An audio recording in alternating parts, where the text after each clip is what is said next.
The Cape Flats region, located on the edge of Cape Town in South Africa, is known for its tough conditions.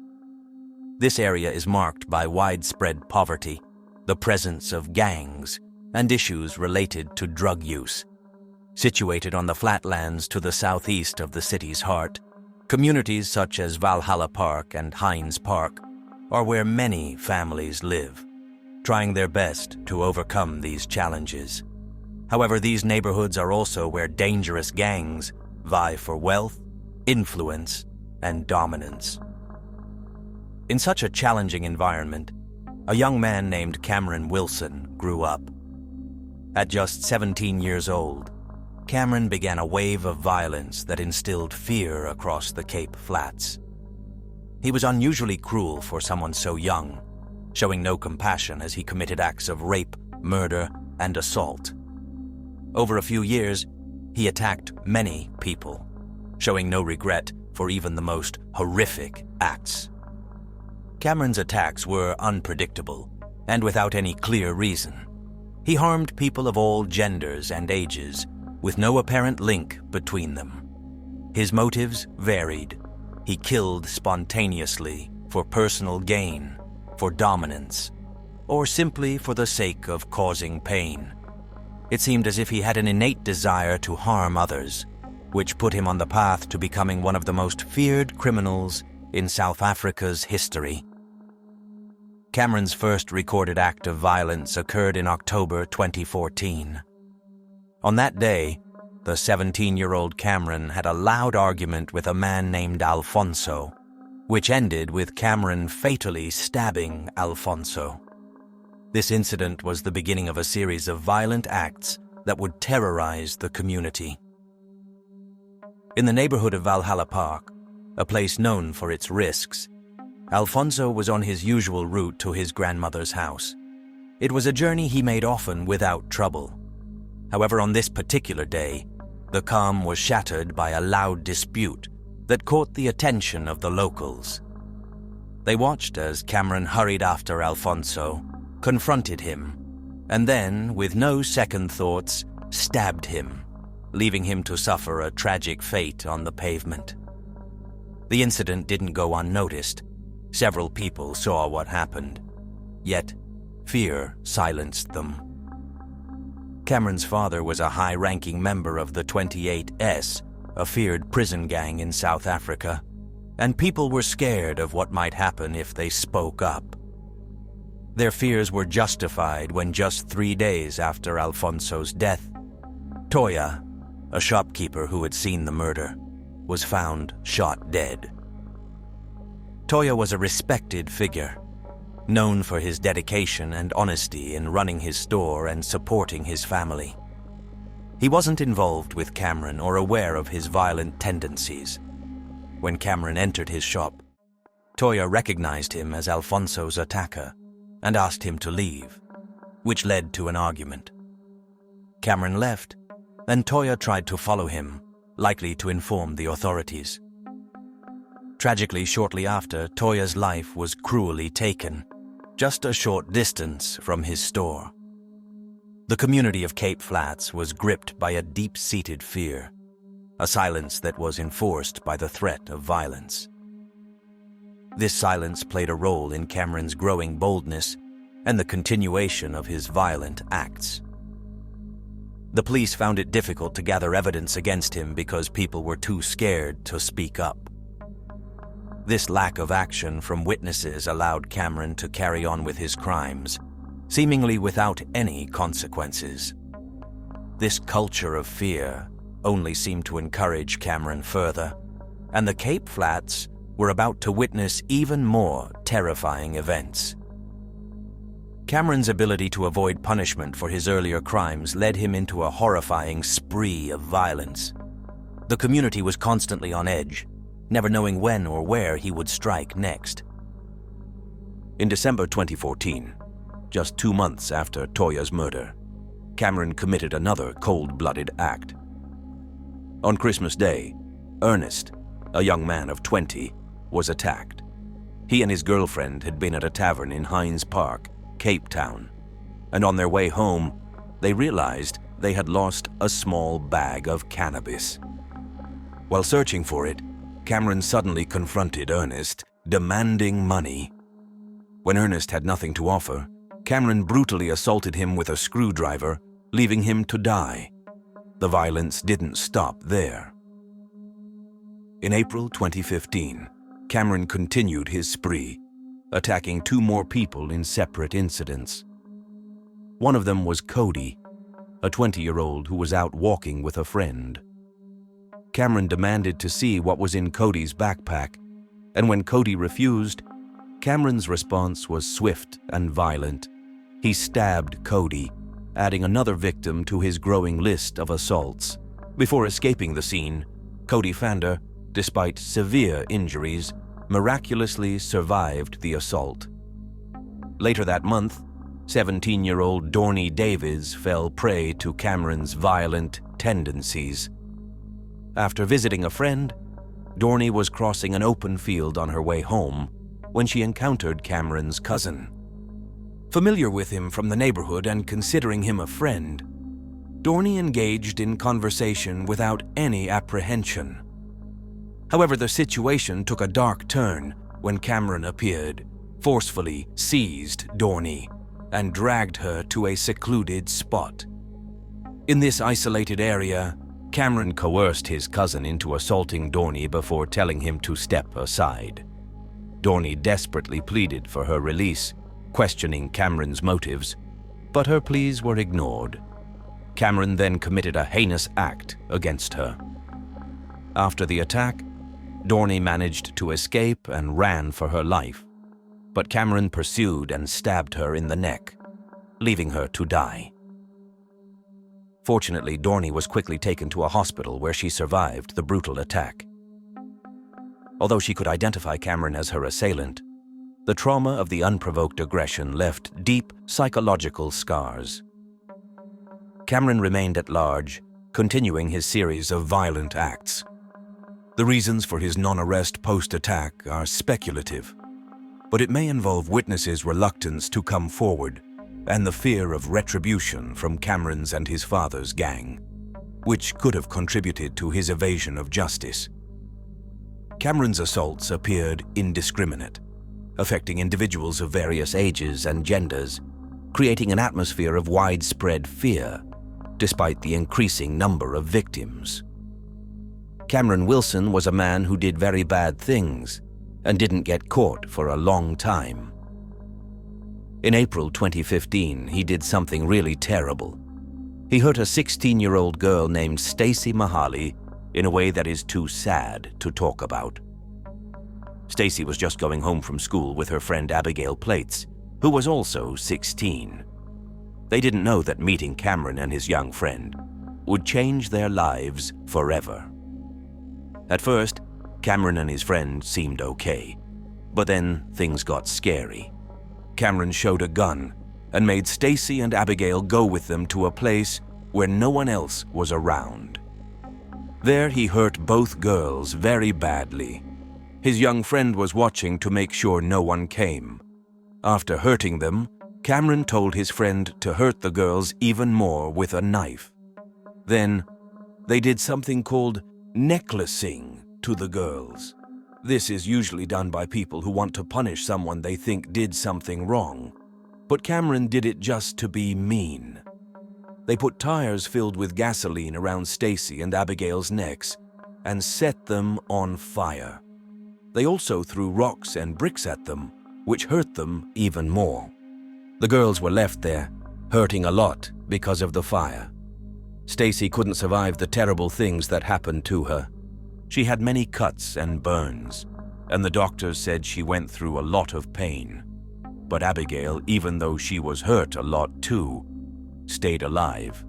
She was very brave and told the police that Cameron Wilson and his friend were the ones who did this. Even though people were scared to say anything about Cameron, Abigail was brave enough to speak up. Her courage helped a lot in finding out the truth about what Cameron did. It's important to remember that this story is about something very sad and serious. If you or someone you know needs help because of something like this, please talk to someone who can help, like the police or a doctor. She knew for sure that Cameron was one of the bad guys and made sure he got caught. But even though Abigail saw everything and they had a lot of proof, Cameron was let out of jail soon after they caught him. Everyone was really surprised and upset that he was let go. People couldn't understand why someone who did something so terrible was allowed to be free. Some thought it showed that Cameron couldn't be touched, while others guessed that his dad's scary reputation with the 28's gang helped him get out. No one knows exactly why Cameron was let out, but it turned out to be a big mistake because he kept hurting people. After he was let out, Cameron didn't stop. In 2016, he hurt more people and the police kept hearing about it. One time, he beat up a 22-year-old woman just because she wouldn't give him her lighter. She was alone, and when she said she didn't have one, he got really mad and hit her until she passed out. Another time, he threatened a man with a knife to steal from him. When the man tried to stop him, Cameron stabbed him. The man had given Cameron his wallet and phone. But when Cameron wanted his watch too, the man said no and fought back. That made Cameron so mad that he stabbed the man. A man was hurt very badly and was bleeding a lot because Cameron took his things and ran away. The hurt man was taken to the hospital quickly, and he was lucky to stay alive after what happened. But he was hurt really bad and had to deal with those hurt for a long time. Cameron did something very mean to a lady who was by herself. He hit her hard with a hammer, and she got hurt on her head and other places too. She was so hurt that she could have died, but someone walking by saw her and got help. She went to the hospital fast and had a big surgery to help her get better. Cameron didn't care about people at all. He hurt people just because he wanted to, and he kept doing worse things. In September 2016, he did something awful to a young girl named Lekita Moore, who was only 18 years old. On the night of September 10th, 2016, Lekita told her dad she was going to a birthday party. It was the last time her dad saw her. The next day, a lady walking her dog found Lekita in a field near 8th Avenue. She wasn't wearing any clothes and she had a lot of cuts from being stabbed. The police found out later that she was stabbed 98 times, and she had cuts all over her body. Her face was hurt very badly, and her jaw was broken. The worst part was that her private parts were cut in a very bad way. The way the blood was spread around showed that Lekita tried very hard to get away, but the person who hurt her chased her and brought her back to where she was hurt. There were marks on the ground and on Lekita's hands that showed she tried to fight back. When people found out what happened to Lekita, they were very sad and angry. Her family and friends couldn't believe someone could do something so terrible. It was a very sad time for everyone who knew her. Please note, this is a sensitive topic, and the details are quite upsetting. It's important to handle such information with care and respect for those involved. If you or someone you know needs support, it's crucial to reach out to local authorities or professional help. After the terrible loss of Lita, her mother Shireen was so shocked that she couldn't react to anything around her and needed medicine to help her stay calm. Her father Andrew was filled with so much sadness that he couldn't face seeing Lita after what happened to her. It was Lita's aunt who had to go through the heartbreaking task of seeing Lita for the last time. The police were very determined to find out who was responsible for hurting Lita. They started by talking to her family and friends to get clues. One of the first people they talked to was Lita's younger sister, Maria, who was 16 years old. Maria gave the police a very important piece of information that pointed them towards Cameron Wilson. Lita had known Cameron for a long time because he was related to the boyfriend of Lita's sister, Mercia. Cameron used to come over to Lita's house to hang out with his cousin, and that's how he met Lita. At first, they were just friendly, but after a while, Cameron started to show too much interest in Lita. Mercia told the police that Cameron wouldn't leave Lita alone and kept sending her messages that were not nice. He even got mad and threatened her when she said she didn't want to go out with him. Mercia remembered a scary day right before Lita was hurt. Cameron came into their house very angry, grabbed Lita, and put a knife close to her neck. He said that if Lita kept saying no to him, bad things would happen. On the day Lita was hurt, Cameron came to their house again without being invited. He had been drinking and told Lita not to go to a party because he didn't want her to be with other boys. Lita was scared, but still decided to go to the party. She didn't want to let Cameron's scary words stop her from living her life. But sadly, this choice led to something very bad happening. Maria also went to the same party as Lita that night. They got there at about 8 p.m., and the place, called Valhall Park Civic Center, was full of young people having fun, dancing, and talking. The room was bright with colorful lights, and music was playing loudly. Lita found her friends and was happy to see them, giving them hugs and laughing together. But then Cameron showed up at the party without being asked to come. He looked for Lita and tried to talk to her, but he seemed very upset and even grabbed her arm and yelled at her. Lita was really scared and tried to get away from him. Mercia saw what was happening and quickly went to help her sister. It's very sad to talk about these things, and it's important to remember that this is a serious and sensitive story. If you or someone you know is going through a tough time because of something like this, it's really important to talk to someone who can help, like the police or a counselor. They can give support and make sure that the person who did the bad things is stopped. In the middle of a loud party, Maria saw her sister, Lita, in trouble. Cameron was there and he was making a scene. He was yelling and even pushed Maria aside when she tried to protect Lita. He grabbed Lita's hair and tried to take her away. But Lita's friends saw what was happening and came to help.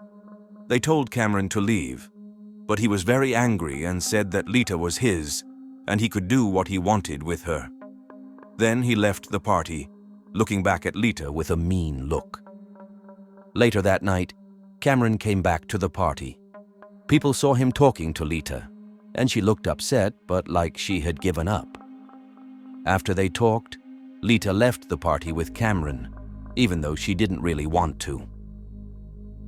Maria was watching her sister all night and knew something wasn't right. She ran outside and asked Cameron where he was taking Lita. Cameron said they were just going to buy some wine, but Maria knew the stores were closed. She begged Lita not to go with him and reminded her of the scary things Cameron had said before. Lita didn't want to make a big problem and told Maria she would be okay. She promised to call if she needed help and then went with Cameron. That was the last time. Maria saw her sister. She wished she had done more to keep Lita from going with Cameron. The police think that Cameron took Lita to a quiet place near 8th Avenue and hurt her very badly. Lita tried to fight back, but Cameron was too strong for her. After hurting her a lot, he left her there. Cameron walked away without any sign of worry, leaving a scene that was too terrible to describe. The community of Cape Flats was already reeling from Lita Moore's tragic end when another awful discovery was made the next day, on September 11, 2016. A person found the body of 20-year-old Xavier Bester, not far from where Lita had been found. Xavier lived nearby and knew both Lita and Cameron. There were rumors that Xavier and Lita might have been close, but her family didn't think so. The way Xavier was hurt was a lot like what happened to Lita. He had been stabbed many times and was left in a hidden spot. The closeness of where Xavier and Lita were found and the timing made the police think the two sad events might be linked. As they looked more into it, people started to say they saw Xavier at the same party Lekita went to. Some even said they saw him and Cameron arguing. After finding out what happened to Lekita and Xavier, the police knew they had to catch Cameron. They worked very hard to find proof and make a strong case against him because he was a danger to everyone. They finally caught him on September 12, 2016. When he was arrested, he didn't seem to care at all and even smiled at the police. He kept saying he didn't do anything wrong, even though there was a lot of proof. He said he was at home with his mom the night Lekita was hurt. His mom, Sylvia Wilson, said the same thing. But when people said they saw him with Lekita at the party, Cameron started to say something different. Cameron claimed that on the night Lekita was killed, he was with her. But it wasn't him who took her life. He said it was his friend, Xavier Bester, who did it because he was jealous. Cameron told everyone he tried to stop Xavier but couldn't. For the case of Alfonso F. Royan, Cameron said he wasn't even nearby. He was in another place, visiting a friend. He said he had no reason to hurt Alfonso and that the people who said they saw him were wrong. When it came to Stacy Mail, Cameron said he was at a family party when something bad happened to her.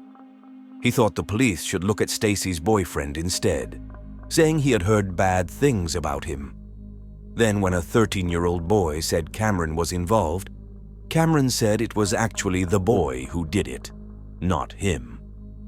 About Toy Herstabber's death, Cameron said he didn't know her at all. He said the police made up things to make him look guilty and that someone was trying to blame him for something he didn't do. At first, Cameron said he was visiting family far away when Ernest Rasmus was killed.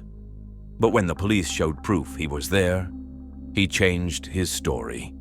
He said Ernest attacked him first, and he was only defending himself. Cameron had so many different stories that it was hard to believe.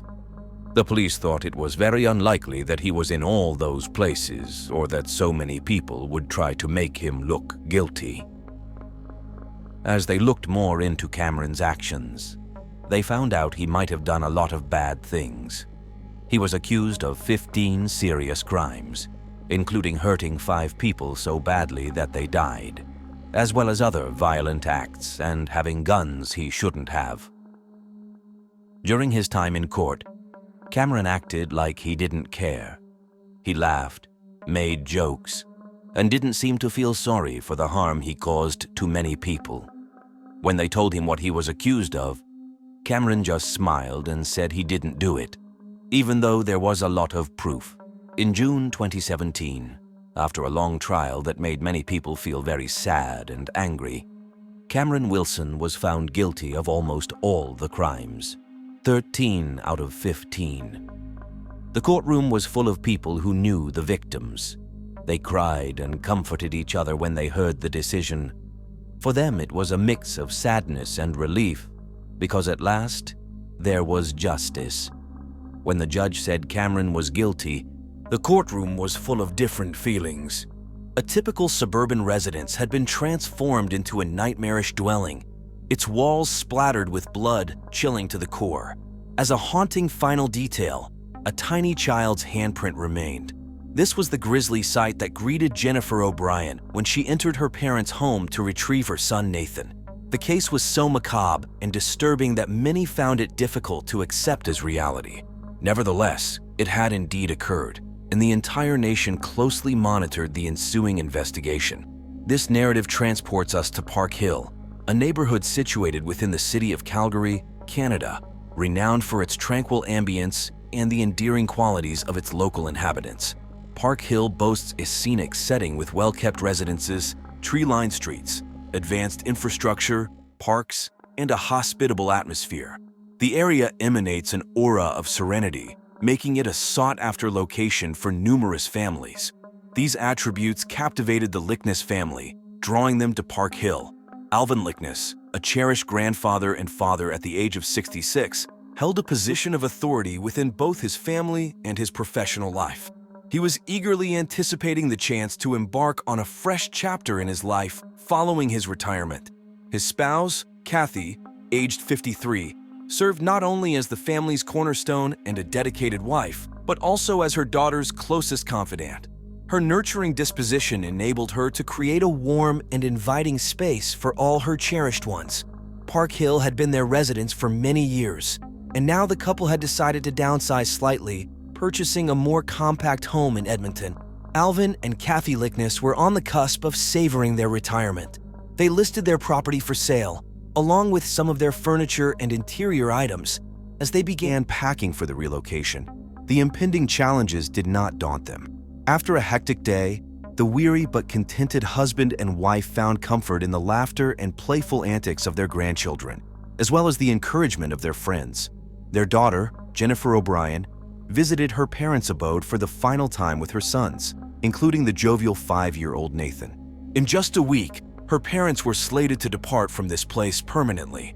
Jenny felt a tinge of sadness about this, as it was the place where she was raised and spent her childhood alongside her 4 siblings. Alvin and Kathy had acquired an apartment in Mazatlan, where they intended to spend the winter basking in the balmy Mexican sun before journeying to Edmonton. But they were not fated to relish their golden years. Merely a day later, the couple's genuine aspirations would transform into a chilling, desolate haze, enveloping everything in its vicinity. Friends, over 90% of viewers watch videos without subscribing to the channel. Check if you're subscribed. If not, please be so kind as to subscribe to the channel to support me. Nathan O'Brien was a lively youngster with a cherubic visage and perpetually tousled, sun-kissed hair. Nathan was the middle sibling among Jennifer's 3 children. Owing to his affinity for superhero attire and his amiable disposition, this little boy was adored and recognized by everyone in his vicinity. He effortlessly forged friendships with both his peers and their parents, and was an indefatigable explorer of all things novel. Jennifer and the children had a delightful time at the family residence in Park Hill. As the day drew to a close and darkness descended, Jenny resolved to stay overnight to avoid driving in the dark with 3 children. Nathan, who had been frolicking in the fresh air, drifted off to sleep instantaneously, while the youngest child, Max, couldn't settle down in the unfamiliar bed. At 11:40 in the evening, Jenny decided to take her 2 sons home, leaving Nathan to slumber next to his grandmother, intending to retrieve him in the morning. Nathan had long yearned to stay overnight with his grandparents, and she didn't want to deprive him of such an opportunity. On June 30th, 2014, Jennifer arrived at her parents' abode in the morning to collect her son, but what she witnessed was beyond comprehension. The front door of the house was wide open, and when she peered inside, she saw puddles of blood and a heavy odor of death permeating the air. Blood was everywhere, on the beds, the walls, the floor, and in the hallway. There was a crimson trail of someone's sneakers and bloody smeared stripes, as if someone had been dragged. The most heart-wrenching sight was the handprint of a small child's palm on the wall, as if the boy had leaned his hand against it to keep from falling. To Jenny's horror, there were no signs of her parents or her 5-year-old son in the house. She promptly called her husband, exclaiming that she thought her entire family had been slain and their bodies taken. Then, in hysterics, Jennifer dialed the emergency response number and repeated the message. The dispatcher instructed her to urgently get into her car and lock the doors in case the potential perpetrators were still somewhere in the house or nearby. Jennifer sat behind the wheel of her vehicle, gazing at the family home where she had experienced so many joyful moments, with the image of her son's handprint seared into her mind. She couldn't fathom the reality of what was transpiring. The police swiftly arrived at the scene and burst into the house, which resembled a scene from a horror movie. They conducted a meticulous search of all the rooms, but found no bodies. The grandparents and little Nathan had vanished without a trace. After an Amber Alert was declared, an extensive search commenced for the missing trio. The police hoped until the last moment that their kidnappers were holding them somewhere, despite the horrific scene inside the residence. Law enforcement collected DNA samples throughout the Lickness home, but among them, not a single DNA fragment or fingerprint of a potential perpetrator was found. During the collection of forensic evidence, investigators discovered a tooth in the estate, presumably belonging to Alvin, the homeowner. The blood found on 20 kilograms dumbbells lying in the garage also matched his genetic material. The lock on the side door had been broken, suggesting that whoever had brutally murdered the three people had entered the house this way under the cover of night. Officers also questioned about 200 people who attended the estate sale. Initially, many Calgary residents thought it was something akin to a custody battle, that the grandparents had taken the boy away for some reason and didn't want to return him to his parents. The public simply wasn't informed about the horrors that had transpired in the house. When hundreds of police officers, tirelessly searching for the missing family, found no trace of Nathan and the Lickness couple anywhere, they returned to square one, the family home, holding on to the faintest hope of finding at least the boy alive. Detectives hypothesized that perhaps the child had witnessed something that terrified him and he had rushed to hide but couldn't get out on his own. In meticulous attempts, they searched all the closets, storage rooms, and looked under the beds. Everywhere Nathan could have concealed himself, but he wasn't there. For a couple of weeks, the police still clung to the belief that the Lickness couple and Nathan were being held somewhere and that the injuries they sustained in their own home might not be fatal. But as the days passed, hopes diminished. All this time, the trio was being searched for, but no bodies were discovered. It was becoming evident that this was not a kidnapping but more akin to a massacre of 3 family members.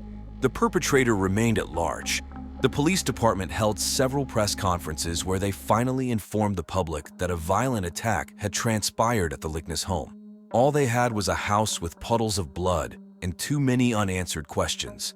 The boy's parents, not allowing themselves to think that their child might not be alive, addressed him directly from the TV screen.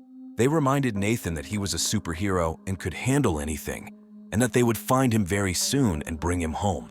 Jennifer, addressing her son, implored the boy to be strong and not be afraid.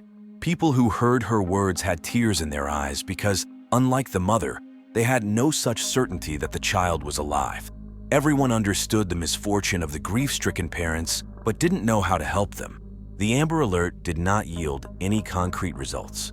Over 1,300 reports were received from various locations over the course of several days. People in nearby homes and businesses tried their best to help solve this horrific crime. They sent archives of video recordings from that night to the police. There were so many that it caused the police department's computer system to crash.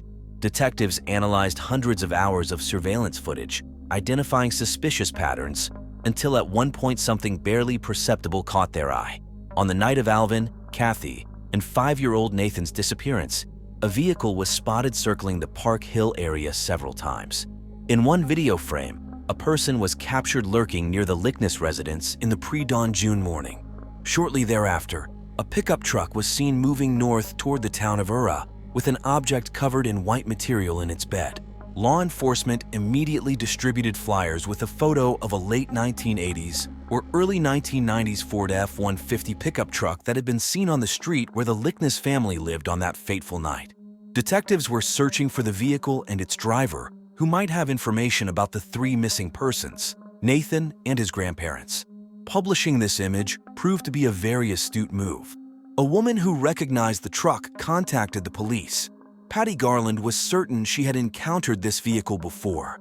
A strikingly similar truck was parked at her parents' house when she visited there the day before, accompanied by her common-law husband, Alan Lickness, whose parents and nephew were missing. The owner of this truck was Patty's brother, 56-year-old Douglas Garland. In his youth, Douglas was expelled from medical school for cheating. After a mental breakdown, he was repeatedly arrested for carrying weapons and assault, but no charges were brought against him, allowing him to get away with it all. Douglas had previously been convicted in 1992 when a drug lab was discovered on his farm. Facing arrest, he fled to British Columbia and hid under the identity of Matthew Keir Harley, an Alberta teenager who had died in a car accident. Under this assumed name, he lived there for 7 years, worked in a lab, and when fired, filed for unemployment benefits and calmly received money while hiding under a false name. In 2000, authorities arrested him and sentenced him to 6 months in prison for drug trafficking and identity theft. Psychologists attributed his crime to mental illness, considering him incapable of violent actions, and he was released after 6 months. In July 2014, police again detained Douglas Garland at a bus stop and placed him in jail, citing a previous charge of forging documents. He was very quiet and told the police nothing. An extensive search of Douglas's property was immediately authorized, given the concern that the Licknesses and Nathan were alive but in danger. The police didn't even wait for a search warrant. It was a legal exception under emergency circumstances. The emergency response team launched a potential rescue operation as part of a hostage rescue operation. They stormed the 16-plus hectare farm where Douglas lived with his elderly parents. It was the most serious lead, as concealing someone in a rural setting is easiest. However, neither the living nor the dead were found on the farm. The only thing that caught their attention was a barrel near the greenhouse with something smoldering inside. It contained nothing but ash, no blood or physical evidence, and Douglas had to be released on bail under strict conditions prohibiting him from approaching the farm. At the same time, law enforcement obtained a warrant for a thorough search, and more than 300 officers combed every foot of the vast area, nearby fields and wetlands, while other specialists inspected the premises on the farm. Detectives found books and a manual containing horrific graphic images deep in the basement. Upon further searching, they found boxes filled with handcuffs, some of which were small enough to hold a child's hands. Further findings included hacksaw blades, leather belts, bone saws, knives, guns, and a straitjacket. Authorities also stumbled upon a computer hard drive hidden under the basement rafters. This hard drive contained a lot of painstaking research on violence. Douglas had downloaded a plethora of instructions for himself from the internet, such as how to attack his victims early in the morning to ensure the element of surprise, information on painful torture methods, and guides on how to take a person's life without experiencing emotions. Among the literature on the shelf were books on poisoning and violent crimes. There were also images of his alleged intimate fantasies and obsessions. Douglas had a real fetish for adult diapers, and there were several photos of men and women with their hands and feet tied, wearing these diapers and possibly killed.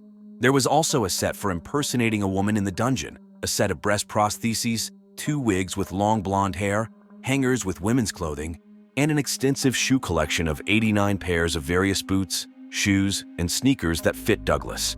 There was also an empty shoebox in the closet. The sole imprint could have been compared to the imprint in the Lickness house, but the sneakers themselves were nowhere to be found. What law enforcement didn't find were the bodies. They literally searched the area on their knees, elbow to elbow, making their way through the tall grass all over the site, but it was all in vain. Meanwhile, without much thought, Douglas violated the bail conditions he was supposed to follow and returned to the farmhouse without the knowledge of the Calgary police.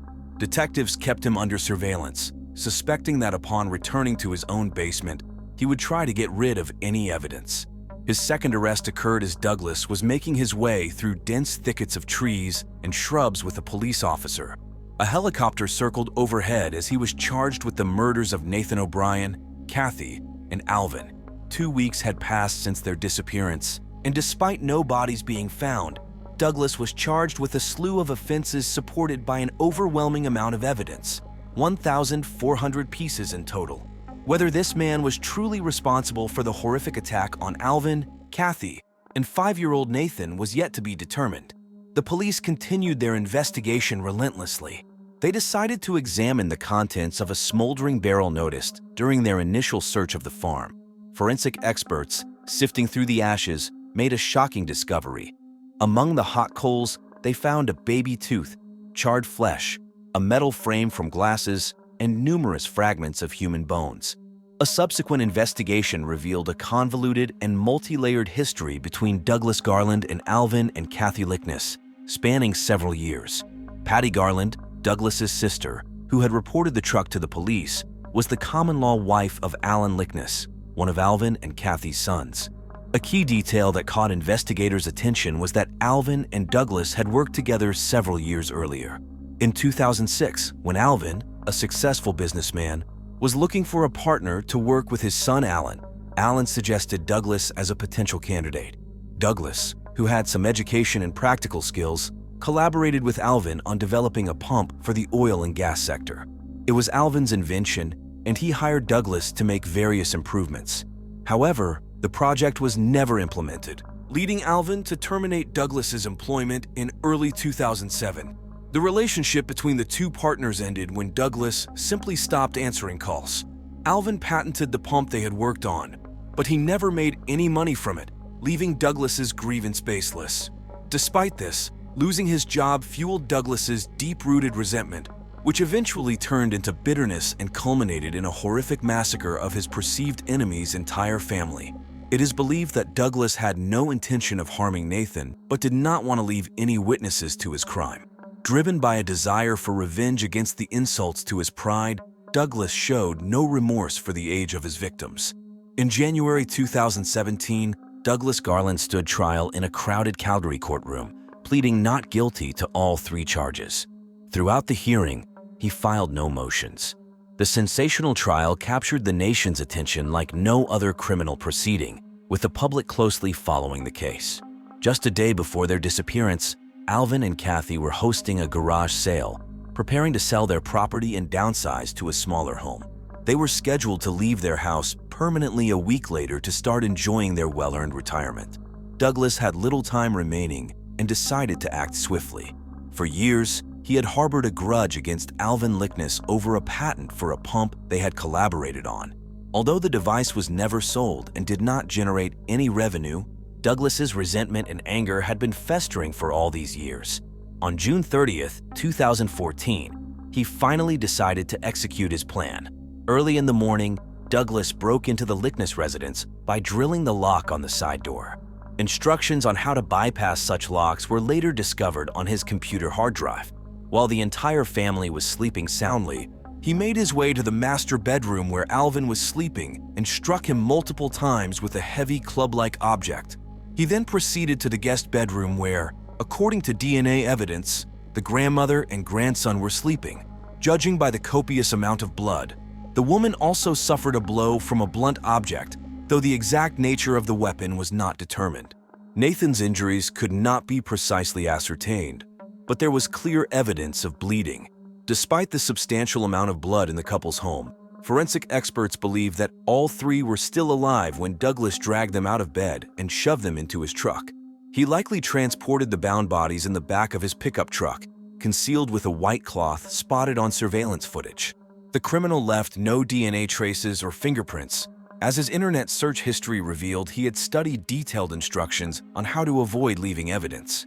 Douglas then drove with his 3 victims to the spacious house on his parents' farm, located over 20 miles away, where Nathan and his grandparents encountered unimaginable horrors.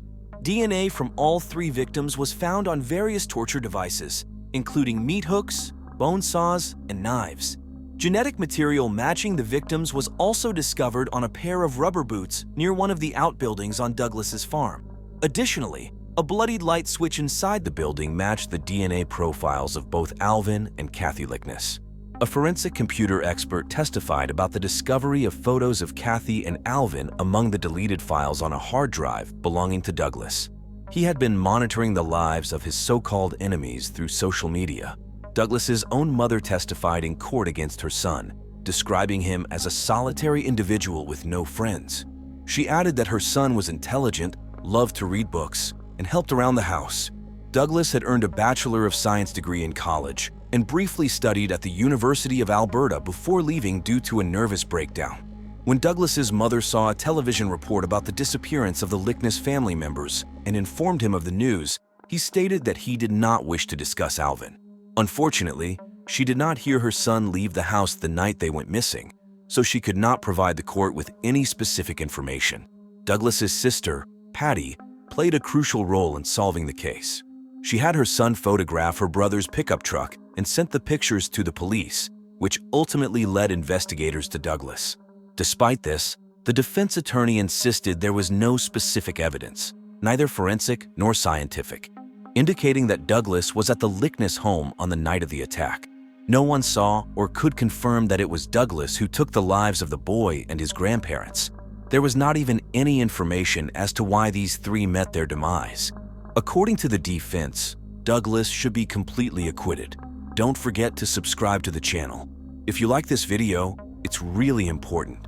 On February 6, 2017, towards the end of the trial, the prosecution presented a key piece of evidence they stumbled upon by sheer chance. The primary evidence in this case literally descended from the heavens. At 9:30 in the morning on July 1, 2014, the day after the incident at the Lekita residence, a small plane belonging to an aerial photography company was flying over Erdre airspace, mapping the city and two small suburbs of Calgary. It captured images every 3 seconds and, by an incredible coincidence, took 2 photographs that would later be presented as evidence in court, largely concluding the case against Douglas Garland. The photographs depicted 3 torsos lying face down on the ground near 3 sheds south of the main house. 2 of them were clearly adults, completely naked except for some light fabric wrapped around their waists, most likely adult diapers, considering Douglas's fetish. Experts were able to determine the approximate height of these individuals. 2 bodies were 6 feet 2 inches and 5 feet 6 inches tall, and the third was much smaller. The small figure was lying on its side in the grass, curled up next to a burned barrel. Presumably, the remains of the adults were decapitated.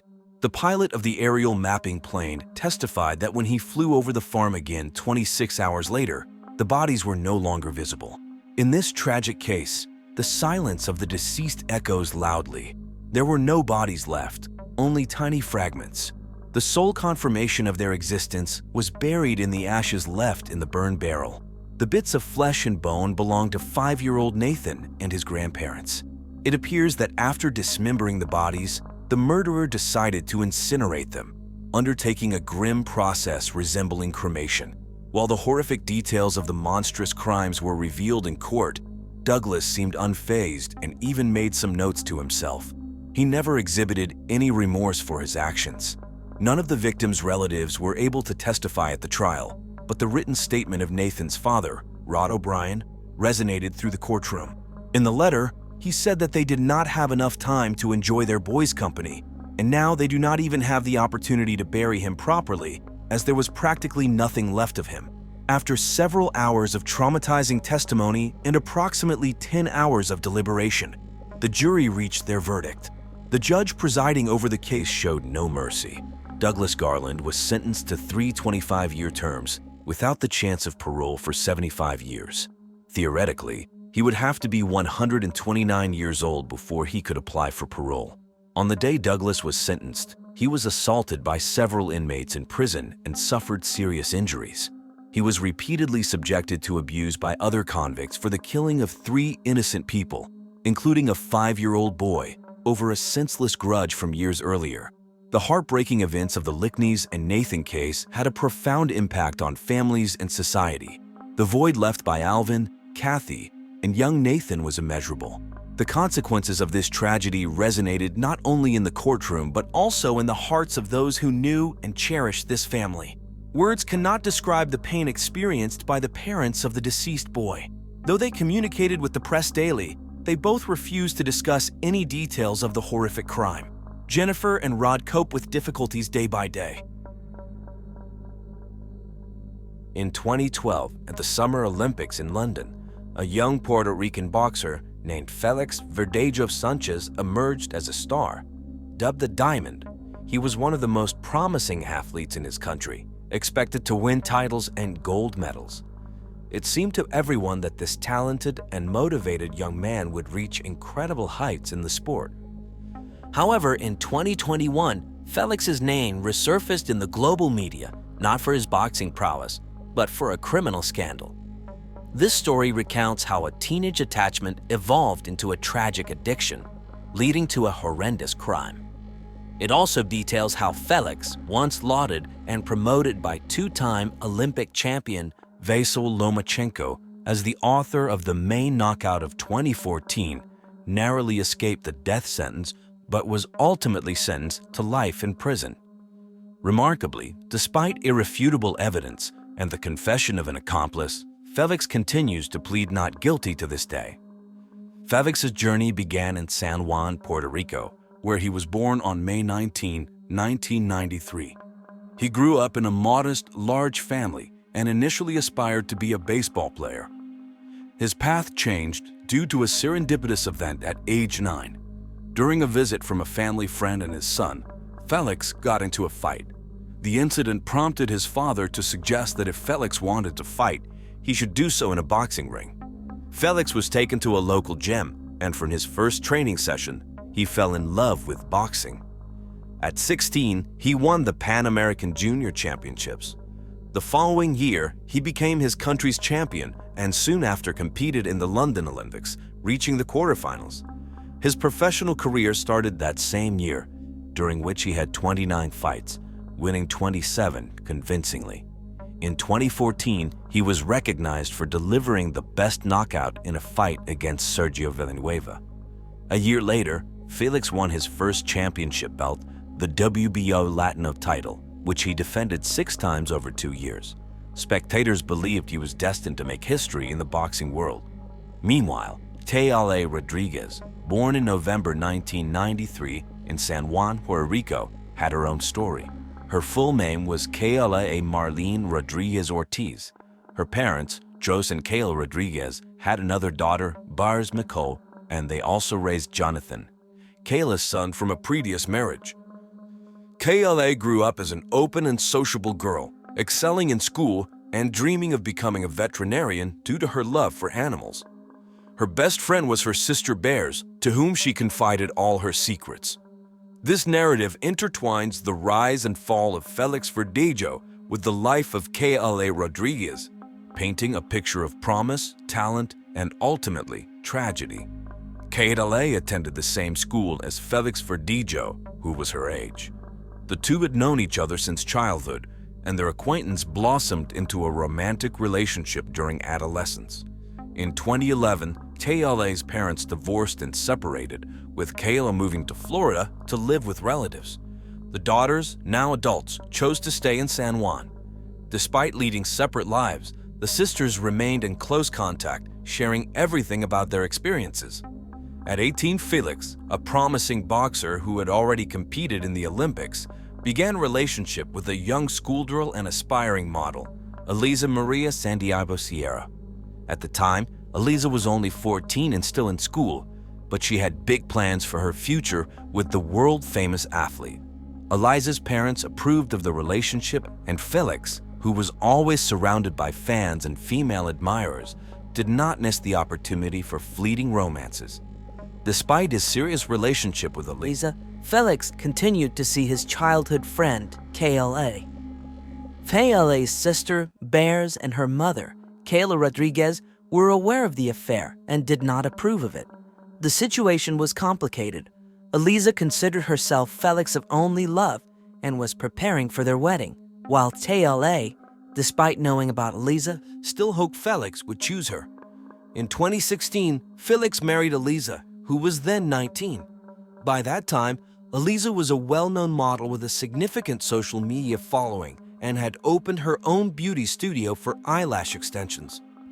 Just months after the wedding, Felix was involved in a serious motorcycle accident, sustaining head injuries, bruises, and lacerations. His trainer, Ricky Marquez, feared for Felix's career, but Felix made a rapid recovery and soon returned to the ring. In September 2019, Felix posted a picture on social media with Eliza, who was heavily pregnant, announcing that he would soon meet his daddy's princess. A month later, he announced the birth of their daughter, Miranda Verdejo Santiago. Publicly, Felix appeared to be a loving husband and father, but he continued his secret relationship with Kayla. Eliza later admitted she suspected her husband of infidelity, but each time Felix swore he would leave his mistress. Kayla repeatedly tried to end the relationship, but Felix wouldn't let her go, even threatening her if she saw other men. Despite everything, Kayla, who had fallen in love with Felix in high school, continued to love him. Kayla pursued her passion for animals, working at a veterinary medicine and aesthetics center. Her colleagues described her as conscientious, hardworking, and very responsible. She lived with 2 dogs and a cat, whom she adored. Eliza discovered her husband's correspondence with several mistresses, including Kayla. Furious, she confronted Felix, threw him out of the house, and threatened to file for divorce and prevent him from seeing their daughter. These threats had an impact, especially as Felix's career was already in decline, and he didn't need additional problems. For a while, he stopped seeing Rodriguez, but he still tried to control her every move. After a few months, Felix resumed secret visits with Kayla. In April 2021, Kayla discovered she was pregnant. She bought a pregnancy test, which confirmed her fears. Her first call was to her sister, who knew about her complicated relationship with Felix. Faye, 27 at the time, was determined to keep the baby and raise it on her own if necessary. A few days later, she broke the news to Felix, hoping he would accept it. Instead, he was furious and demanded she have an abortion. TLA firmly refused, but Felix continued to threaten her, insisting that an illegitimate child would ruin his reputation. After TLA's hospital visit confirmed her pregnancy, she obtained a certificate as proof. When she informed Felix, he became even more enraged and demanded she terminate the pregnancy. KLA again refused. Trying another tactic, Felix claimed he didn't believe her and wanted to see the medical certificate himself. He arranged to meet KLA in a public place on the evening of April 29th, a strategy they often used to avoid drawing attention. A few days before the meeting, Felix visited his old friend Luis Antonio, who worked at a local machine shop and had criminal connections, including involvement in the illegal drug trade. Felix outlined his predicament and asked for Luis's help in getting rid of his pregnant mistress.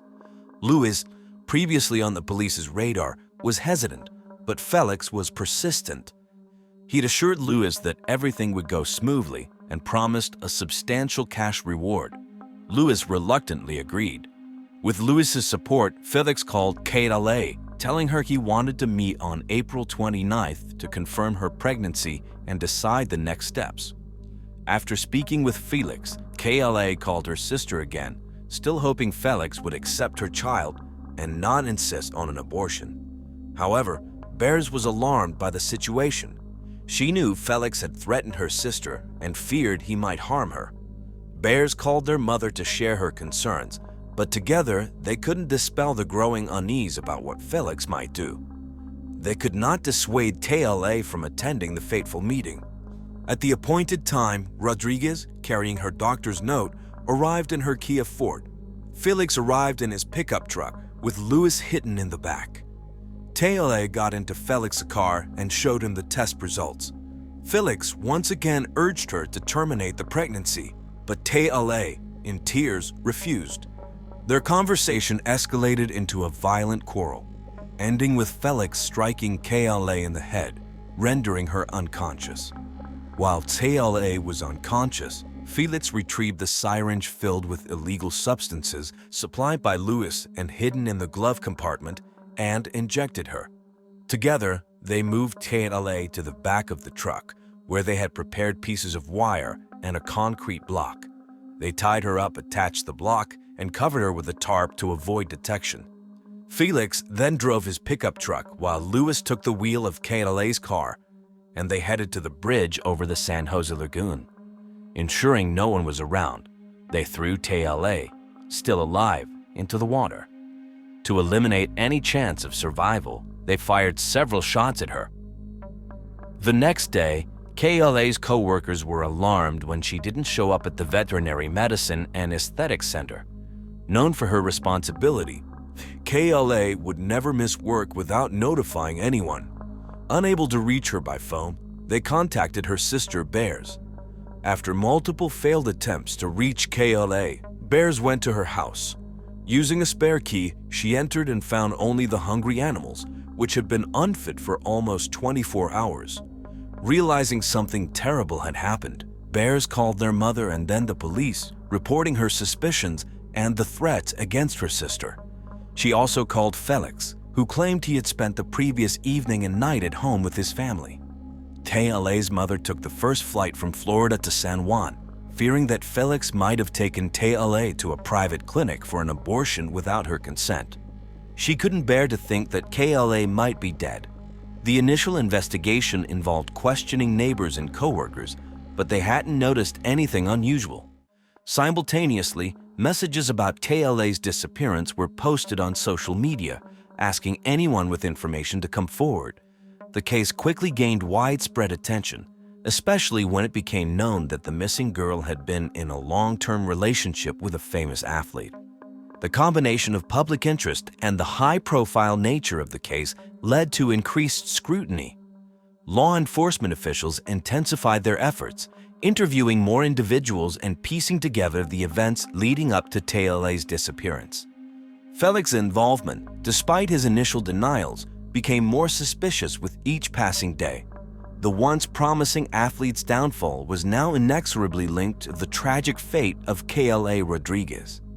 And public figures attended the funeral, turning it into a significant event that highlighted the issue of gender violence. Reporters were eager to interview any member of Rodriguez's family who did not hold back their suspicions and blamed Felix for the incident. On April 30th, TLA's car was found abandoned on the east side of the city, with her documents and personal belongings inside. There were no signs of struggle, giving a faint hope of finding her alive. However, on May 1st, a passerby saw a strange shape resembling a human body in the shallow waters of the San Jose Lagoon. The police soon recovered the body of a young woman believed to be KLA. The Rodriguez family, who arrived to identify the body, held on to hope until the last moment, but their hopes were shattered when they recognized KLA by a distinctive tattoo on her arm. News of the gruesome discovery caused public outrage, leading to spontaneous rallies demanding justice. On the same day, Felix was detained and taken in for questioning. Despite his categorical denial of involvement and his claim that he was at home with his family on the night of KLA's disappearance, Felix was released as there was initially no concrete evidence to charge him. One of the key witnesses was Felix's legal wife, who admitted during the first interrogation that she was aware of his affair with KLA, but only learned about the pregnancy then.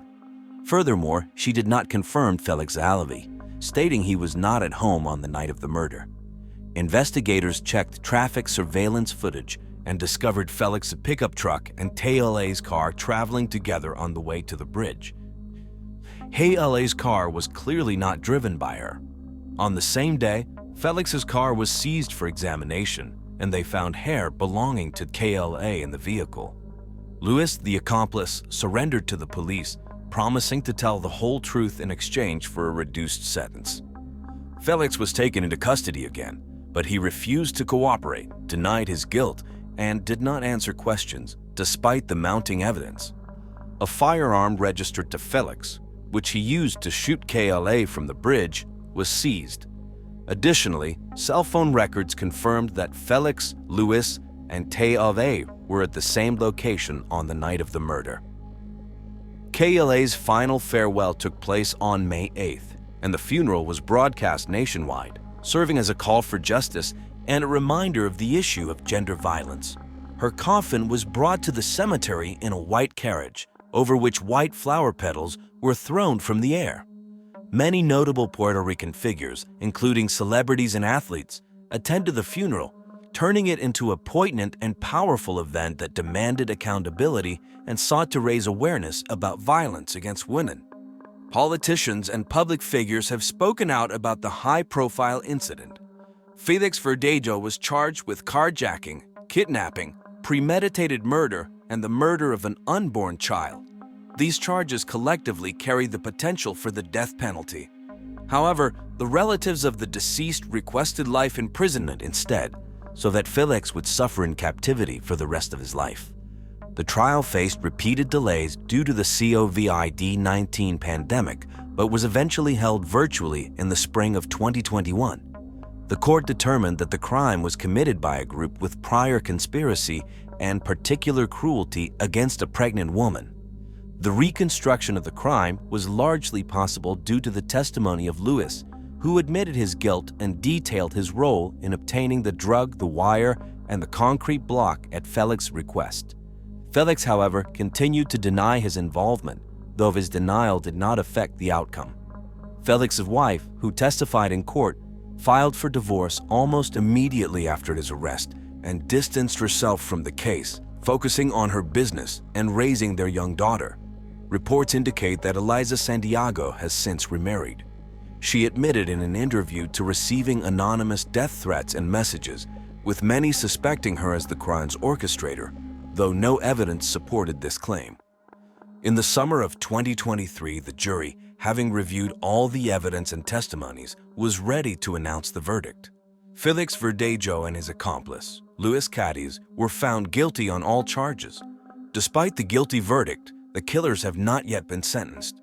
The next court hearing is scheduled for mid-November 2023, where it is likely both men will receive life imprisonment without the possibility of parole, ensuring they remain in prison for the rest of their lives. Politicians and public figures have spoken out about the high-profile incident involving Felix Verdejo. He was charged with carjacking, kidnapping, premeditated murder, and the murder of an unborn child. These charges collectively carried the possibility of the death penalty. However, the relatives of the deceased requested that the court sentence him to life imprisonment so that he would suffer in captivity for the rest of his life.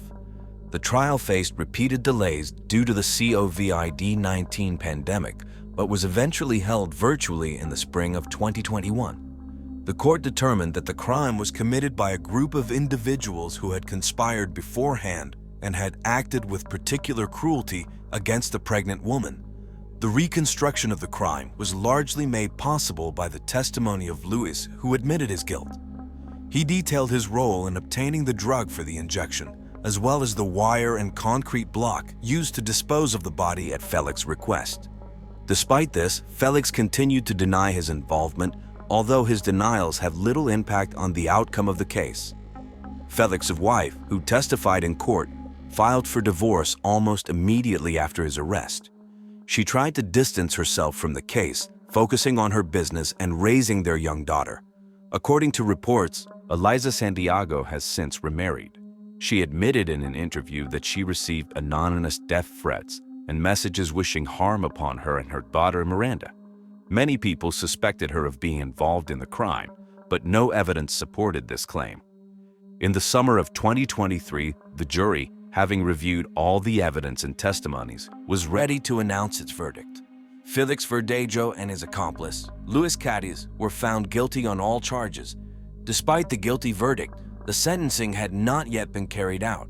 The next court hearing was scheduled for mid-November 2023. It is expected that both men will receive life imprisonment without the possibility of parole, ensuring they remain in prison for the rest of their lives. The public's reaction to the case has been one of outrage and demand for justice. The murder of Kayla Rodriguez and her unborn child has sparked widespread discussions about gender violence and the protection of women. The case has also drawn attention to the potential for abuse of power and influence by celebrities. The trial and its proceedings have been closely followed by the media, keeping the issue in the public eye and maintaining pressure on the legal system to deliver a just outcome.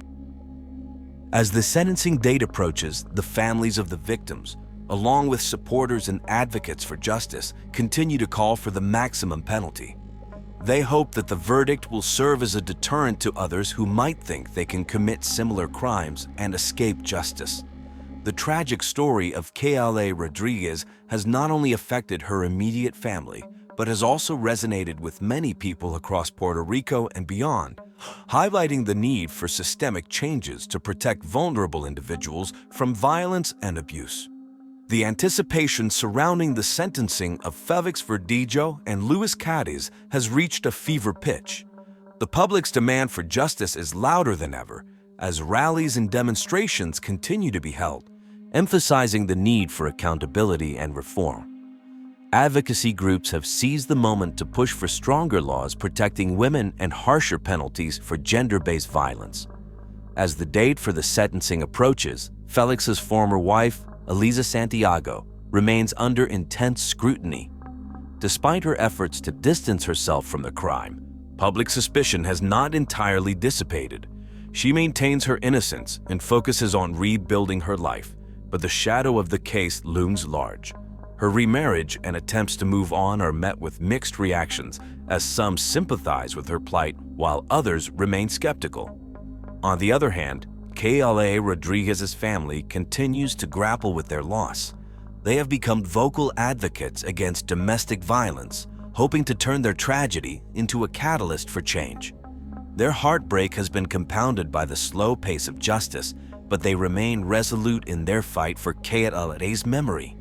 Her sister Barized has been particularly active, giving interviews and participating in public forums to raise awareness about the dangers of abusive relationships and the importance of early intervention. The trial has also put a spotlight on the systemic issues within the legal and criminal justice system. Critics argue that the delays and initial mishandling of the investigation reflect broader problems that need to be addressed.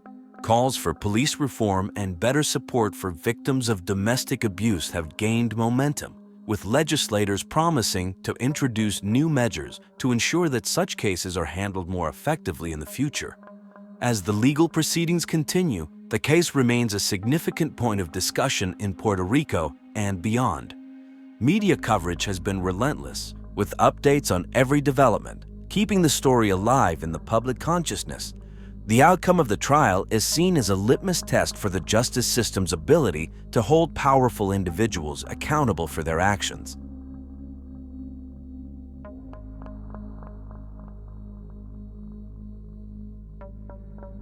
The case of Laura Lopez, a schoolgirl, went on a date but was found in the river cut into pieces.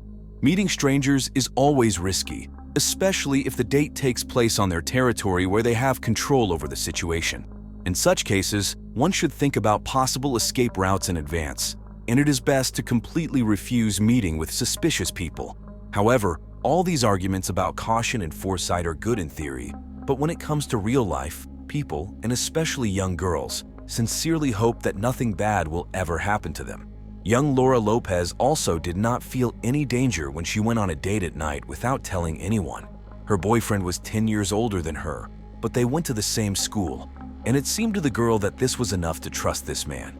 Unfortunately, no one else saw her alive after that. 3 days later, local fishermen found the remains of the girl. They did not expect such a terrifying catch.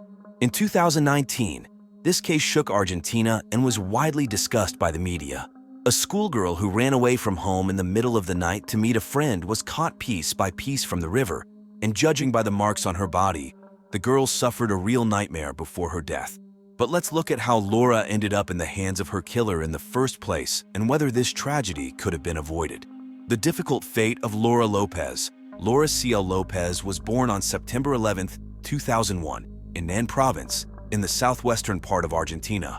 She was a very late child in the family, and at the time of Laura's birth, her older twin sisters, Damaris and Melissa, were already 18 years old, and their parents were over 40. The girl was a real miracle, and her family adored her from the very first day. However, when the girl was only 3 years old, her mother died due to a long-standing illness. The head of the family could not cope with such a loss and fell into a deep, prolonged depression and began to abuse alcohol. All the worries about little Laura fell on her older sister's shoulders, who were still very young at that time. They had to grow up quickly and combine their studies with work and raising their little sister. Laura grew up an open and very sociable child. She always had a lot of friends, easily found a common language with others, was creative, and played the guitar. In high school, the girl started working part-time to help her family in some way as well as to have pocket money for her own needs. She sold street food and tried to save a little money for university. At the age of 17, the girl lived with her father, one of her older sisters, her husband, and their children together in the same house. Laura often babysat her nephews, helped them with their homework, and took care of them. She dreamed of getting a degree, finding a good job, and starting her own family. But the life of a young girl was cut short in the most terrible and inhumane way. Laura's disappearance. On Thursday, September 12, 2019, Laura, as usual, returned from school and helped her sister with the nephews while she was preparing lunch for the whole family. They chatted, made plans for the upcoming weekend, and were going to go to the park with the children. In the late afternoon, Laura received a call from her school friend Cecilia, who offered to meet, to which the girl agreed. Around 9 o'clock in the evening, Lopez came to her friend's house, which was just a couple of blocks away from her house. For the next 2 hours, the girls sat in the kitchen drinking a bottle of wine they had secretly bought, discussing the news and gossiping. The friends also took a couple of pictures together which they posted on their social media. Towards midnight, the girls said goodbye and Laura went home. At home, her sister Melissa, after making sure that Laura was back, went to bed, but the girl herself, already in her room, despite the late time, was scrolling through her social media, checking emails, and chatting with a couple of friends and messengers. In the morning, Melissa was getting ready for work and noticed that her younger sister did not come to breakfast. She looked into her room, and when she saw that Laura was nowhere to be found, she decided that Laura was in a hurry and left earlier. However, at lunch, a worried Cecilia called Melissa and asked if Laura was all right. Melissa was confused by this question, and when she found out that her sister did not show up at school and her phone was unavailable, she became scared. As it turned out, no one had seen Laura since last night. No one knew where she was, and it was impossible to contact her. But she returned home after midnight and went to her room, which can only mean that Laura sneaked out later. But where did she go? There was nothing unusual or disturbing in Laura's room. All the things were in their places, only a small tote bag was missing, which she most likely took with her. The girl's phone, which she always carried with her, was also missing. The last time she was active on social media was at 3 a.m. Melissa immediately called Damus and told her everything.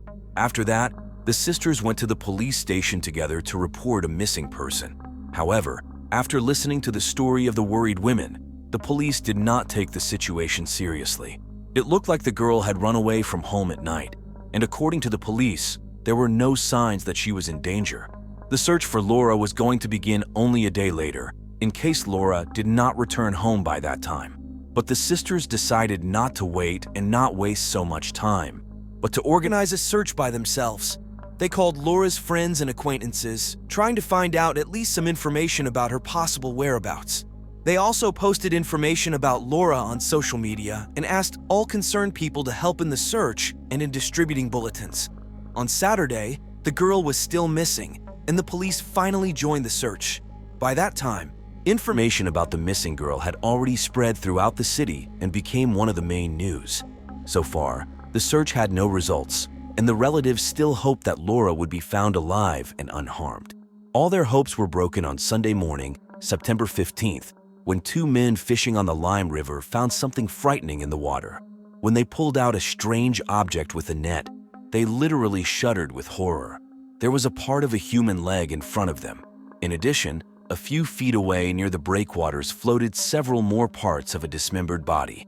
The fishermen immediately reported their gruesome find to the police, and the police officers who arrived at the scene took a total of 8 severely damaged human body parts out of the water.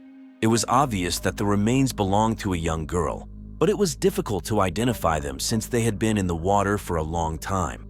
Judging by the nature of the injuries, the body was dismembered by a man who did not understand human anatomy but knew how to handle cold arms and had good physical strength. The killer also tried to do everything possible to complicate the identification process as much as possible and disfigured the victim's face. Nearby, at the bottom of the river, a huge butcher knife was found, which apparently was the weapon of the crime. However, the water washed away all the prints from it, as well as traces of the victim's blood. Nevertheless, the weapon was attached to the case file as an important piece of evidence. About a mile away from the place where the body was found, the police found torn women's clothes, underwear, one sneaker, as well as a tote bag. The police immediately assumed that the remains could belong to the girl who went missing 3 days ago and who the whole city was looking for. The last doubts about this disappeared even before the DNA test was carried out because the relatives ceased. Laura's family identified the found items and confirmed that they belonged to her. According to the autopsy results, the cause of death was a closed traumatic brain injury, which led to severe hemorrhage. The experts also established that the killer brutally took advantage of the girl before her death, as evidenced by the characteristic injuries in her private parts. After Laura suffered a head injury, she did not die immediately and was alive for about 3 more hours. If she had received proper medical care at that time, she would most likely have remained alive. Experts found that Laura sustained hematomas and other injuries while she was still alive. Obviously, she was trying to defend herself, but her attacker was stronger. Laura had several teeth knocked out, her ribs were broken, and bruises could be seen on her wrists as if they were being squeezed hard. In the initial stages of the investigation, Laura's family, close friends, and classmates were questioned, but none of them were included in the list of suspects. However, the situation began to change rapidly after the detectives restored the data from Laura's phone. It turned out that at about 3 o'clock in the morning, She was in her house when she began to receive messages from a man who offered to meet her. The suspect turned out to be 28-year-old Alfredo Emilio Escobar, who lived near Laura's house. He and Laura knew each other and went to the same school, but they did not communicate very often due to the big age difference and different interests. Nevertheless, they had a lot of mutual acquaintances, and sometimes the girl crossed paths with Alfredo in different companies. Escobar worked as a mechanic and was a tall and strong young man. He was also known in the city as an avid partygoer who enjoyed parties with a lot of alcohol and illegal substances. He organized similar parties at home when his parents went to visit relatives for the weekend. Alfredo had a reputation for being short-tempered and prone to conflict, and when he was under the influence of alcohol or illegal substances, he was aggressive and even dangerous to people. It's hard to say why he suddenly decided to text Laura. According to Laura's close friend, she never mentioned anything about Escobar. On Friday night, at about 3:15 a.m., when he saw that Laura was online, the young man sent her the first message, asking why she was not sleeping at such a late hour. They chatted for a bit, and about 10 minutes later, he called her. After that, 2 more calls were made from Alfredo's phone to Laura's phone. At that time, each of them was at home, but after another quarter of an hour, Alfredo's phone was already located at Laura's house, and then they went to his house together. Apparently, he persuaded the girl to go with him and picked her up in his car. Closer to 6 o'clock in the morning, Laura's phone was already turned off, and the last time the phone signal was traced was at Escobar's house. The girl left voluntarily with her killer, as evidenced by her neat room, as well as the fact that she took her bag with her in which she put perfume and makeup products. Most likely, Laura saw what was happening as a kind of adventure and expected that she would return home by morning and that her escape would go unnoticed. Security camera footage confirmed the investigators' assumptions. Alfredo's pickup truck was indeed heading towards Laura's house, and then in the opposite direction that morning. It was obvious that at first, there was one person in the car, and on the way back, someone was already sitting in the passenger seat. House. Escobar's phone was disconnected the next day, making it quite difficult to track the young man's movements. However, his car was spotted on the same security cameras. The recordings show him heading to the bridge over the Li River, but after crossing the bridge, he turned off-road where there were no cameras. The police assumed that he disposed of the dismembered body parts there, which were found the next day. Alfredo had previously been arrested by the police, mostly for minor offenses such as fighting and taking illegal substances. However, about a year ago, while under the influence of illegal substances, he exceeded the speed limit and crashed into a police car. After that, he tried to escape from the scene, and when the police found him, he resisted arrest, for which he went to the police station. Then Alfredo faced a prison sentence, but for some reason, the case was hushed up, and he got off with only a small fine. Similarly, a few years earlier, Escobar escaped criminal punishment for intentionally causing harm to one's health. The case of the sale of illegal substances to minors was also closed. Obviously, Alfredo had a criminal background, but he was either lucky or had some influential patrons standing up for him. In any case, Alfredo believed he was untouchable, and his shenanigans became more daring. On September 17th, a police unit drove up to Escobar's house. The officers arrived just in time and caught the suspect and his parents loading things into a pickup truck. The family was planning to leave the city for a while and go to relatives at Alfredo's request, who was in a hurry to hide after learning about the findings in the river. This time, Alfredo did not resist arrest but tried to pretend he did not understand what was happening and what he was accused of. However, he was very nervous, which gave him away, and he immediately asked for a lawyer. A medical examination revealed signs of a struggle on his body, including several scratches, and his right-hand knuckles were swollen as if he had beaten someone. DNA tests confirmed that traces of biological fluid found inside Laura's body belonged to Alfredo, proving that he was the offender. They also found particles of Alfredo's epithelial tissue under Laura's nails. Following this, Escobar was officially charged with rape, murder, and dismemberment. During the search in Alfredo's bedroom, the police found a lot of bloodstains, as well as the victim's fingerprints and her contact lens. The most terrible find awaited the investigators in the outbuildings behind the house, where it was evident the young man had dismembered the girl's body. Blood was literally everywhere, and there were traces of dragging at the gate, where bloody prints were also found. Despite all the evidence, Alfredo continued to stubbornly deny his guilt. However, the detectives managed to recreate the chain of events that led to the terrible death of the young girl. Alfredo had deleted all calls and messages from his phone in advance, trying to hide the fact that he and Laura had been chatting, but the information was easily restored. The day before the tragedy, Alfredo found Laura's page on social media and liked some of her posts. On Friday night, when he saw that Laura was online, he texted her and then called, offering to meet and go for a ride. Laura hesitated, but Alfredo was persistent, calling her twice more and then driving up to her house. Alfredo Escobar then lured Laura to his home where he attempted to molest her. When she resisted, he became angry and struck her several times. Fearing she would report him to the police, Escobar hit Laura on the head to silence her and prevent escape. He then dragged her unconscious body into his shed. Realizing she had stopped breathing, he decided to dispose of her body, lacking any knowledge of human anatomy, but using his strength to dismember her with a large butcher knife and other tools from his workshop. Early the next morning, Escobar loaded the remains into his pickup truck and dumped them into the river, also discarding Laura's clothes and the murder weapon. In the aftermath, Escobar cleaned his room but left the shed mostly untouched except for adding more sand to the floor.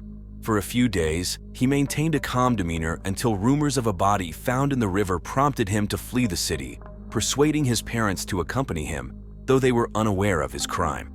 Initially, Escobar's lawyers sought to delay charges until irrefutable evidence, including DNA results, was gathered. However, as evidence mounted and DNA confirmed his guilt, the defense strategy shifted to blaming the victim, claiming Laura had voluntarily gone home with Escobar, engaged in consensual intimacy, and later attempted to blackmail him with threats to report him to the police. The defense's arguments proved weak and inconclusive. Escobar's attempt to feign mental instability failed, as all evidence and his behavior pointed to premeditated crime and subsequent efforts to cover it up. DNA evidence linking Laura to Escobar was found in multiple locations: his room, the shed, his car's cabin, and the bed of his pickup truck. Testimony from Escobar's ex-girlfriend further exposed his history of substance abuse and violent tendencies. In court, Escobar was found guilty on all charges and sentenced to life in prison without parole. Throughout the trial, he never admitted guilt, expressed remorse, or sought forgiveness from Laura's family for the heinous crime he committed. Alfredo Escobar's trial unfolded as a grim testament to the brutality of his actions and the devastating impact on Laura Lopez's family and community. The courtroom proceedings painted a stark picture of Escobar's character and his callous disregard for human life. During the trial, the prosecution meticulously presented evidence gathered from the crime scene and Escobar's property. They described how Laura, a young girl full of hopes and dreams, had her life brutally cut short by Escobar's hands. Forensic experts testified about the injuries Laura suffered, confirming the horrific details of her assault and murder. They highlighted how Escobar's attempts to dismember her body and dispose of the evidence were not just acts of panic, but calculated steps to evade justice. Witness testimonies, including that of Escobar's ex-girlfriend, provided a chilling insight into his personality. She recounted instances of his violent outbursts and manipulative behavior, revealing a pattern of abuse and substance abuse that painted a clearer picture of Escobar's dangerous tendencies. Throughout the trial, Escobar maintained a defiant stance, refusing to acknowledge his guilt or show any remorse. His demeanor in court oscillated between moments of stoic silence and occasional outbursts, reflecting a deep-seated denial and perhaps a detachment from the gravity of his crimes. The sentencing phase was a solemn affair, as the judge delivered the verdict: life in prison without the possibility of parole. Despite the overwhelming evidence and the weight of the charges against him, Escobar remained unmoved. His refusal to take responsibility or show contrition stood in stark contrast to the grief and anguish felt by Laura's family and loved ones. For Laura's family, the trial brought a sense of closure, albeit tinged with ongoing pain and loss. They had to confront the stark reality that their beloved daughter and sister had been taken from them in such a senseless and brutal manner. The community, too, grappled with the implications of such a tragic case. rallying around the Lopez family in support and solidarity. Escobar's case served as a stark reminder of the vulnerabilities young people face and the importance of vigilance against individuals who pose a threat. It sparked discussions about safety measures and the need for communities to protect their members, especially the most vulnerable. As the trial concluded and Alfredo Escobar was led away to begin his life sentence, the courtroom echoed with a mix of emotions. Justice served for Laura Lopez, but also a sobering reminder of the darkness that can lurk beneath the surface of seemingly ordinary lives. The aftermath of Alfredo Escobar's trial reverberated deeply within the community of Nen Province and beyond. Laura Lopez's tragic fate had shaken Argentina, sparking discussions about safety, justice, and the protection of vulnerable individuals, particularly young women. In the wake of the trial, there was a renewed emphasis on the importance of awareness and vigilance against potential threats. Schools and local authorities implemented educational programs and safety measures to empower young people with knowledge about personal safety and the dangers of trusting strangers, even those within their social circles. Laura's family, despite their profound grief, found strength in the outpouring of support from the community. They became advocates for victims' rights, speaking out about the need for justice and accountability in cases of violence against women. Their courage in sharing Laura's story encouraged others to speak up and seek help when faced with similar dangers. The media coverage of the trial also served as a catalyst for broader societal discussions about gender-based violence and the shortcomings of the justice system in addressing such crimes effectively. It prompted calls for reforms and stricter enforcement of laws aimed at protecting individuals from harm, especially in cases involving domestic and intimate partner violence. For Alfredo Escobar, his life sentence represented a form of closure for the legal system, but for Laura's family, it marked the beginning of a lifelong journey of healing and remembrance. They vowed to keep Laura's memory alive, ensuring that her story would continue to resonate as a cautionary tale and a reminder of the preciousness of every life lost to senseless violence. In the years that followed, initiatives in Laura's name were launched to promote safety awareness and support for victims of violence. Her legacy became intertwined with efforts to foster a safer and more just society, where tragedies like hers could be prevented through education, advocacy, and collective action. As the community reflected on the impact of Laura's case, there was a collective resolve to honor her memory by striving for a future where no one would suffer a fate similar to hers. The lessons learned from her story continue to inform efforts to protect and empower individuals, ensuring that justice prevails and that no one is forgotten in the fight against violence.